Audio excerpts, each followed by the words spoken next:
All right, the last evidence card is about water fleas and their speed. So before the sticklebacks arrived, we see that the water fleas were pretty slow. The sticklebacks weren't eating them, so they didn't really need to be fast for any reason. And then after the sticklebacks came in, and after 13 generations of them, we now see that there is definitely, water fleas are moving faster.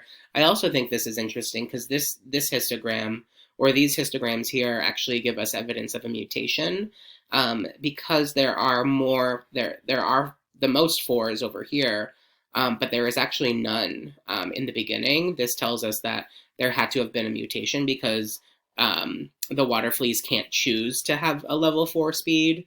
It's just part of their genes. But if there was no one with a 4 to begin with, then there couldn't have just randomly, there couldn't have been one without a random mutation.